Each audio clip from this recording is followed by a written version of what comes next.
Hey everyone, Technomentary with the video for you guys. Now, if you're seeing a pop-up on your iPhone that says reset password, use this iPhone to reset your Apple ID password. Stop and do not do anything unless you follow these steps. First of all, you do not want to do this. Click on allow or anything.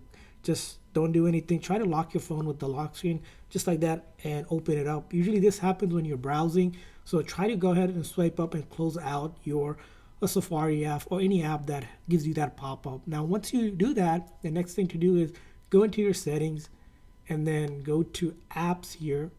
And then if it's on Safari, find the Safari settings here. So you're going to look for the S one here and then tap on S. And then you're going to go down here until you see clear history and website data. You want to go ahead and clear all history, close out tabs, and that should remove that message if you're seeing that. So that's going to be one thing. Now, if that message, you're stuck on that message where it's just still not allowing you to get off the screen, it's frozen, you want to follow the step. You're going to quickly press and release the volume up, volume down, and then hold on to the side button. So I'll do volume up, volume down, and then hold on to the side button. So just keep on holding that side button. So you're going to wait till the screen goes completely black and the Apple logo reappears again.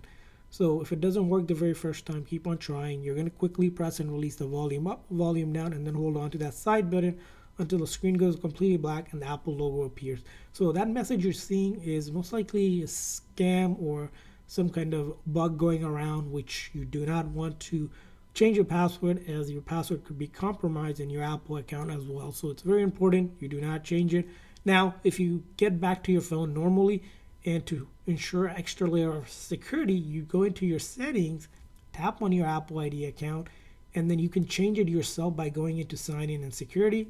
From there on, you're going to log in and then change your password right here. So click on change password here, and that will go ahead and help you change a password. So this is the only correct way to change your password. So it's going to prompt you, and then you're going to put your phone's passcode, and then you're going to change it here. So that's going to be the only way that you can make sure that you're changing the password correctly so that you are secure with your iPhone. So I hope this video helped you guys. If so, please consider like and subscribe button for more tips and tricks for your iPhone. We'll see you guys next time.